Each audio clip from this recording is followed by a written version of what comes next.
Hello दोस्तों, welcome back. कैसे हैं आप सभी? आई होप आप सभी अच्छे होंगे। सो दोस्तों, जैसे कि आपको पता है कि जावास्क्रिप्ट का ट्यूटोरियल चल रहा है और जो कि प्रोवाइड किया जा रहा है एके एडू सॉल्यूशन से। सो अगर अभी तक आपने एके एडू सॉल्यूशन को सब्सक्राइब नहीं किया है तो प्लीज सब्सक्राइब कर लीजिएगा। दोस्तों, लास्ट के लेक्चर में हमने क्या देखा था, थोड़ा सा ओवरव्यू देते हैं और आगे हम लेक्चर कंटिन्यू करते हैं। दोस्तों, लास्ट में हमने एक फंक्शन के बारे में बताया था। मैंने बताया था कि फंक्शन की डिक्लेरेशन कैसे होती है, रिटर्न हम कैसे यूज करते हैं फंक्शन के अंदर। मैंने कुछ टास्क भी दिया था आपको और मैंने यहाँ पे बताया था कंसोल इवन हम यहाँ पे इसकी कॉल कैसे कर सकते हैं, कि हम किसी फंक्शन को कॉल कैसे कर सकते हैं। ये सब चीजें मैंने आपको बताई थी। अभी के लिए मैं यहाँ पे देखो इसी के अंदर कुछ एड ऑन चीजें बताता हूँ। दोस्तों ध्यान से देखना। मान लीजिएगा मैंने यहाँ पे एक वेरिएबल डिक्लेयर किया, लेट नेम करके मैं यहाँ डिक्लेयर कर लेता हूँ, जिसका नाम मैं अंकित ही रख लेता हूँ। ठीक है, अंकित कुमार मैंने नाम रखा। अब मैं कंसोल डॉट लॉग करता हूँ। ठीक है, और यहाँ पे मैंने कंसोल डॉट लॉग किया और यहाँ पे मैंने नेम को प्रिंट कराया। ठीक है, अभी के लिए मेरा क्या आने वाला है, 12 मैं करूंगा F12। ओके, यहाँ से हम कंसोल में आ जाएंगे तो देखो इससे तो मेरा अंकित कुमार आ रहा है और इससे 5 आया है। 5 मतलब इन दोनों का एडिशन। ठीक है, यहाँ से। अब दोस्तों ध्यान से देखना कि मैं इस कंसोल को यहाँ से हटा देता हूँ और इवन इस कंसोल को नहीं हटाते, हम यहाँ से इस रिटर्न को हटा देते हैं। रिटर्न मैंने हटा दिया और अभी तो अनडिफाइन आ गया है। ठीक है, ये अनडिफाइन आ रहा है और उसके साथ साथ यहाँ से हमने कंसोल भी हटाया एंड हमने ये कंसोल भी हटाया। अभी के लिए हमारे पास बचे क्या है, एक ये वेरिएबल बचा है और एक ये हमारा फंक्शन बचा है। सबसे पहले तो मैं आपको बताना चाहूंगा, यहाँ पे कंसोल डॉट लॉग करूंगा और इसके अंदर मैं करूंगा जो हमारा नेम है उसका मैं टाइप चेक करूंगा। ठीक है, टाइप ऑपरेटर के बारे में मैंने बताया था, ये भी एक फंक्शन है। चाहे तो आप इसको ऐसे भी यूज कर सकते हैं, नेम्स के अंदर पास कर दो इस तरह से तो इसका टाइप बता देगा, या फिर आप इस तरह से भी कर सकते हो कि आप इसमें एक स्पेस दे दो बीच में, तब भी इसका टाइप बता देगा। ठीक है, ये दोनों किस तरह से बनते हैं, प्रोटोटाइप पे बनते हैं। मैं आपको बता दूंगा कि कैसे फंक्शन बना सकते हो और कैसे हम विदाउट पैरेंथेसिस हम इसको कॉल करा सकते हैं। तो दोनों प्रोटोटाइप पे बनते हैं ये। साथ ही साथ में देखो इसी के लिए मैं इसको नीचे करता हूँ एंड यहाँ पे मैं करता हूँ किसको, प्रिंट फंक्शन को।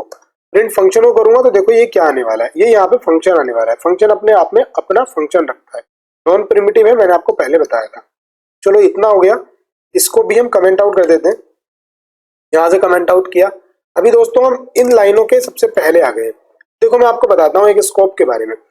ये जितना भी स्कोप होता है ना, ये वाला जो स्कोप होता है इसका, ठीक है, ये एक तरह का देखा जाए, पहली चीज तो आप इसको समझो कि ये वाला जो स्कोप था ब्लॉक के अंदर, इसको हम बोलते हैं लेक्सिकल स्कोप। किसके लिए होगा लेक्सिकल स्कोप? जो भी हम वेरिएबल बनाएंगे। लाइक मैंने यहाँ पे लेट बनाया और लेट के अंदर मैंने यहाँ पे एबीसी किया। ओके, एबीसी, और इसकी एक वैल्यू दे दी 19।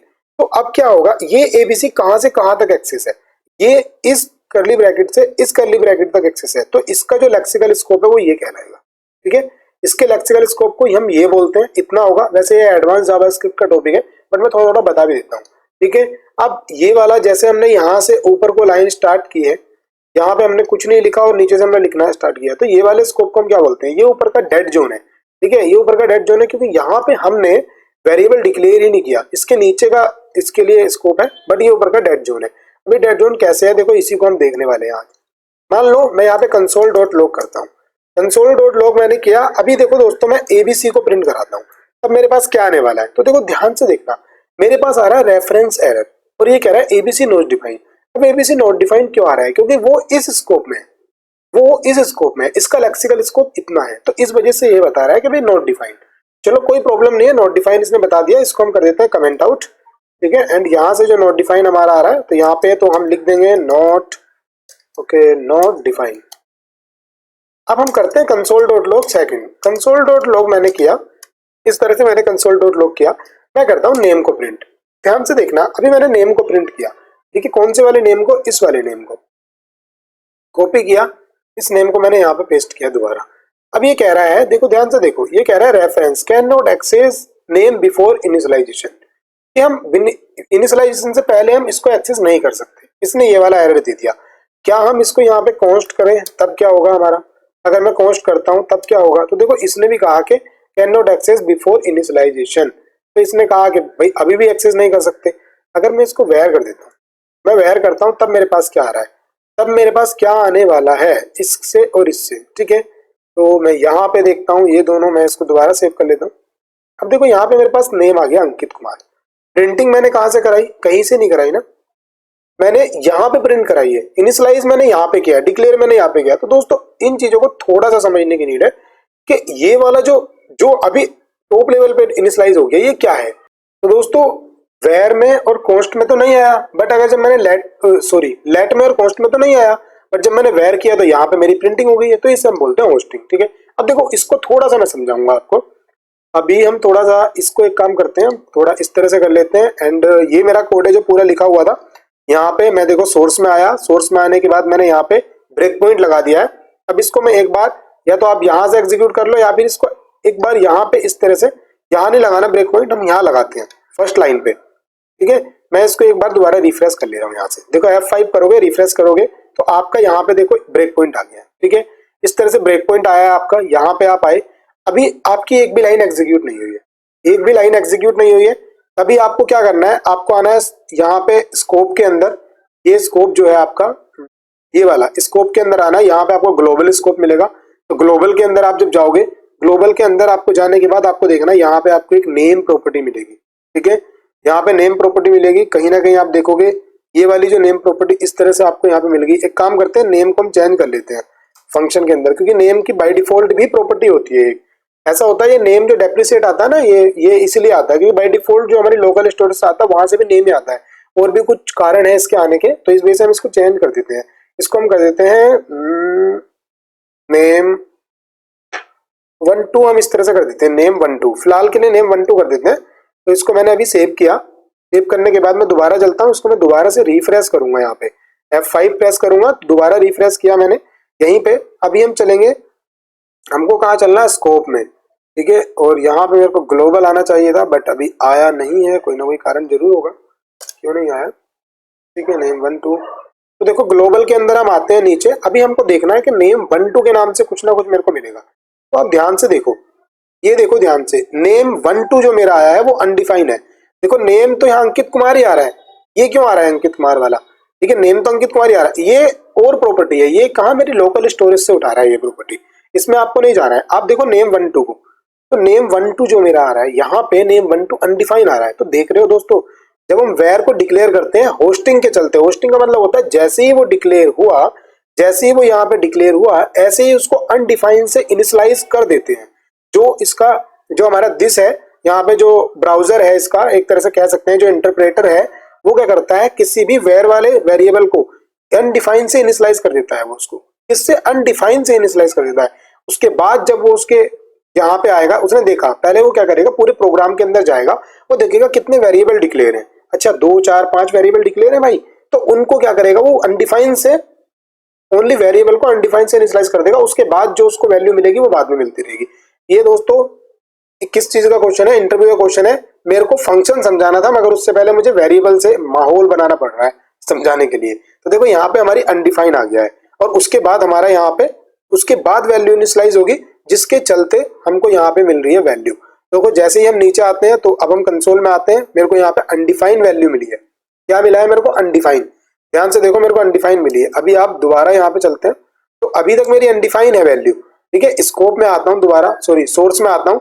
उसके बाद मैं फिर एक बार या तो F5 कर लो या यहाँ से आप आगे चल लो। देखो ये आगे चलता हूँ, जैसे इसके बाद अब दोबारा कंसोल में यहाँ पे आएंगे, तो अब अगर मैं यहाँ पे इसको नेम 12 को प्रिंट करूंगा, यहाँ पे अगर मैं नेम 12 को प्रिंट करूंगा, तब देखो मेरे पास वैल्यू अंकित कुमार आने वाली है। अब वैल्यू अंकित कुमार आ जाएगी, ठीक है। यही चीज अगर मैं एक बार और सोर्स में चलता हूँ, यहाँ पे चल के अभी मेरे पास यहाँ पे इस तरह से हुआ, मैं दोबारा इसको चलाता हूँ, ठीक है। दोबारा मैंने चलाया तो मेरा डीबगर लगा, कंसोल पे डीबगर लगा। अभी यहाँ कंसोल में आया, कुछ नहीं आएगा, तो इस डीबगर को मैं एक बार आगे एग्जीक्यूट करूंगा। अभी मेरा डीबगर नीचे आ गया, तो इसका मतलब ये लाइन एग्जीक्यूट हो गई है, ठीक है।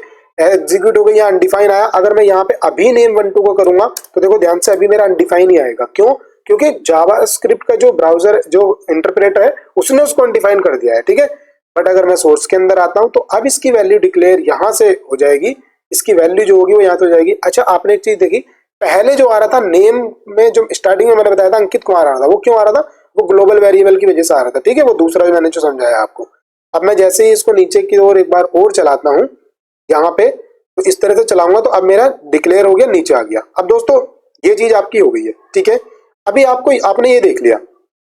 अब आप भाई आप ये भी तो देखो, प्रिंट फंक्शन कहाँ पे है आपका, अब आप प्रिंट फंक्शन को देखो, प्रिंट फंक्शन कहाँ पे है, इसको भी देखो कहाँ पे लिखा हुआ है।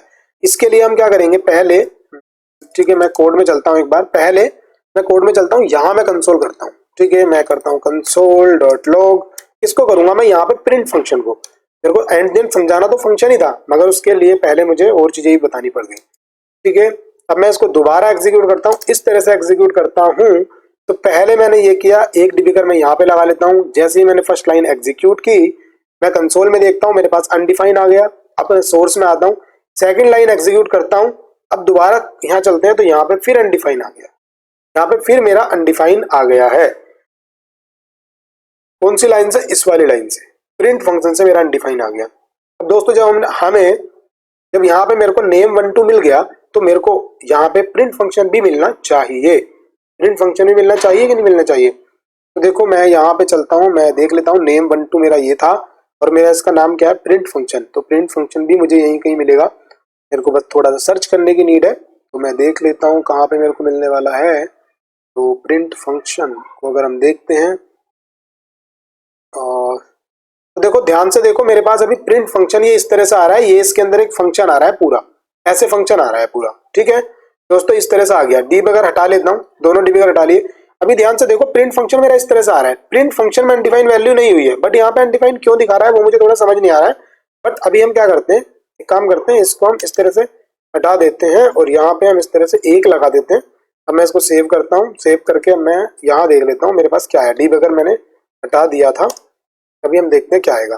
तो ध्यान से देखो मेरे पास इससे जो मेरा फंक्शन था, जो मैंने ये फंक्शन लगाया था, इससे मेरा पूरी डिक्लेरेशन आ गई है, इसकी पूरी डिक्लेरेशन आ गई है। देखो दोस्तों पूरी डिक्लेरेशन आ गई है, ध्यान से देखना ये पूरी डिक्लेरेशन आ गई है। बट अगर मैं इसके आगे पैरेंथेसिस लगा देता हूँ तब मेरे पास क्या आने वाला है, तब मैं देखते हैं, तब मेरे पास print function is not defined. Print function is not defined यहाँ पे दिखा रहा है, बट दिखाना नहीं चाहिए था। तो कॉपी करा, करेंगे इसको इस तरह से। अच्छा मैंने एफ लगा दिया था गलती से, तो देखो अब अनडिफाइन आ रहा है। अभी के लिए नहीं देखना है आपको, अब आप इसकी क्या करो, यहां से ये हटा के देखो, तब आपको पूरा फंक्शन मिलता है, पूरा फंक्शन मिलता है। दोस्तों मेन मोटिव आपका ये समझाने का था कि जब किसी वेरिएबल को करते हो अनडिफाइन मिलेगा और ऐसे पूरा फंक्शन मिलेगा जब इसको करोगे। अब आज का टॉपिक क्या था, अभी के लिए तो मैंने आपको ये बताया, आज का टॉपिक था, आज हम देखेंगे एरो फंक्शन के बारे में, जिसमें हम वेरिएबल फंक्शन देखेंगे। तो इसी फंक्शन को हम कर देते हैं कमेंट। यहां से मैंने कमेंट कर दिया कि इस तरह से। अभी मैं क्या करता हूँ, यहीं पे एक फंक्शन बना लेता हूँ। देखो इसको नीचे, और मैं आपको गिटहब का लिंक दे दूंगा, वहां से नोट्स आपको मिल जाएंगे। अब मैंने क्या किया, कॉन्स्ट या चलो वैर ही लेते हैं, वैर मैंने किया और यहाँ पे मैंने प्रिंट फंक्शन लिखा। इसके बाद मैंने एक फंक्शन बनाया और फंक्शन के साथ साथ मैंने क्या करा, इस तरह से कर दिया। अब मैं यहाँ कंसोल डॉट लॉग करता हूँ, सेम एज इट इज जो मेरा यहाँ पे कमेंट था उसको मैं उठा लेता हूँ, यहाँ तक कॉपी करूंगा, यहाँ करूंगा पेस्ट।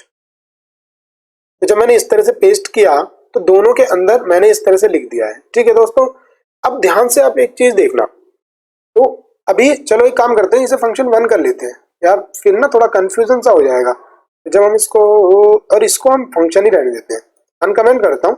तो प्रिंट फंक्शन ये है मेरा और प्रिंट फंक्शन 1 ये है मेरा, दोनों में। अभी दोनों की वैल्यू किसी के आगे ही मैंने पैरेंथेसिस नहीं लगाया है, दोनों में ध्यान से देखो। एक के अंदर वैल्यू अनडिफाइंड आ रही थी, ये है वेरिएबल हमारा, दूसरे के अंदर पूरा फंक्शन आ रहा है और तीसरे में हमारी वैल्यू अनडिफाइंड आ रही है।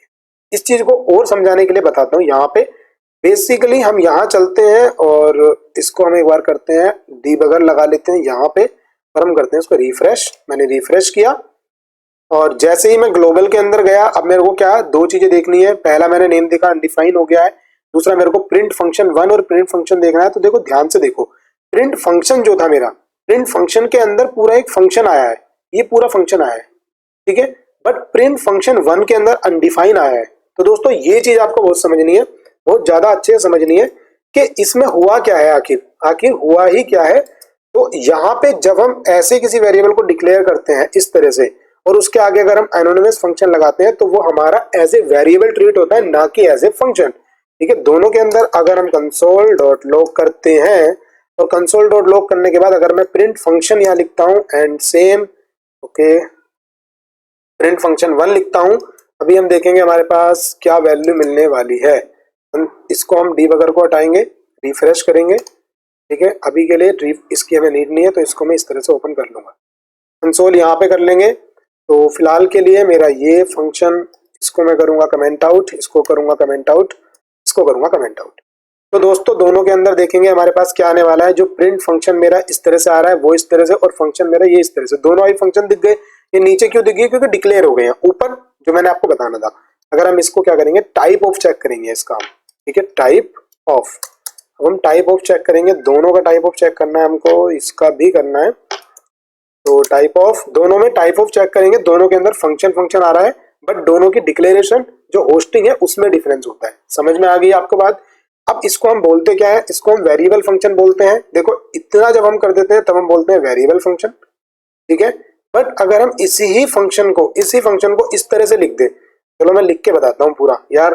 देखो आज का लेक्चर ना लेंथी तो हो जाने वाला है, बट बहुत चीज सीखने के लिए मिलेगी आपको। अब इसको तो हम वेरिएबल फंक्शन बोलते हैं। अभी मैं आपको एक फंक्शन के बारे में बताने वाला हूँ। जैसे मैंने यहाँ पे फंक्शन लिखा, इसके अंदर कुछ इस तरह से मैंने लिख दिया यहाँ पे, और console.log मैं यहाँ पे करता हूँ ABC। ओके, मेरे को इस तरह से करना है ABC। अब मैंने इसको क्या किया, एक ब्रैकेट के अंदर बंद कर दिया, पैरेंथेसिस के अंदर, ठीक है। ये पैरेंथेसिस में बंद कर दिया, अब कोई एरर नहीं आ रहा है। अब इसी के साथ ऐसे पैरेंथेसिस मैंने लगा दिए, तो ऐसे देखो मेरा ABC प्रिंट हो गया, ठीक है। ABC ऐसे प्रिंट हो गया। अब ये कहलाता है हमारा एनोनिमस फंक्शन। इसमें हम कोई नेम नहीं देते। देखो नेम नहीं दिया, सेम एज इट इज हम जो कर रहे थे यहाँ पे भी सेम ये कर रहे थे इतने में, बट इसकी वैल्यू यहाँ पे असाइन हो जाती है। इसका जो रेफरेंस होता है, ये वाला जो रेफरेंस होता है जहां इसकी मेमोरी होगी वो यहाँ स्टोर हो जाती है, तो इस वजह से नेम 1 इसका रेफरेंस हो जाता है, ठीक है। बट यहाँ पे एनोनिमस इसलिए कि इसका कोई रेफरेंस ही नहीं है। इसका जब हमें कोई सिंगल लाइन में काम कराना होता है तब इस फंक्शन को यूज करते हैं। इसे इफ भी बोल देते हैं हम कितनी बार, ठीक है, इफ भी बोल देते हैं। तो ये भी आपको क्लियर होना चाहिए। साथ में पैरामीटर अगर पास करना है, मान लीजिएगा मैंने यहाँ पे 34 पास कर दिया, तो यहाँ पे आप नंबर ले लो, नम ले लिया आपने, और यहाँ पे आप नम प्रिंट करा दो। नम आपने प्रिंट करा दिया, तो देखो यहाँ पे 34 ही प्रिंट हो गया। सेम चलता है, सभी के अंदर सेम चलता है, ऐसे ही ये हमारा होता है। अब दोस्तों मैंने आपको देखो एनोनिमस के बारे में बताया था, इफी के बारे में बताया, मैंने वेरिएबल फंक्शन के बारे में बताया, मैंने आपको इनका जो स्कोप है वो बता दिया। यहाँ पे मैंने आपको क्लियर किया लेक्सिकल स्कोप किसको बोलते हैं। इसका लेक्सिकल स्कोप यहाँ तक ही होगा, इस नम का लेक्सिकल स्कोप इतना ही होगा। मैंने आपको एक और बताया डेड जोन कौन सा होता है, ये ऊपर का डेड जोन होता है। और मैंने बताया होस्टिंग कैसे होती है, होस्टिंग के बारे में बताया। काफी सारी चीजें क्लियर हो गई हैं। कल के लेक्चर में हम देखेंगे कि हमारा फैट एरो फंक्शन क्या होता है, किस तरह से हम उसको यूज करते हैं, जो हमारा ES6 के अंदर इंट्रोड्यूस हुआ था, वो चीज देखेंगे। लेक्चर बनाने के लिए काफी मेहनत कर रहा हूँ, आपसे रिक्वेस्ट है सब्सक्राइब, ज्यादा से ज्यादा वीडियो शेयर करो दोस्तों, सब्सक्राइब कर लो चैनल को, एंड वीडियो को लाइक करो। तो दोस्तों मिलते हैं नेक्स्ट वीडियो में, टेक केयर।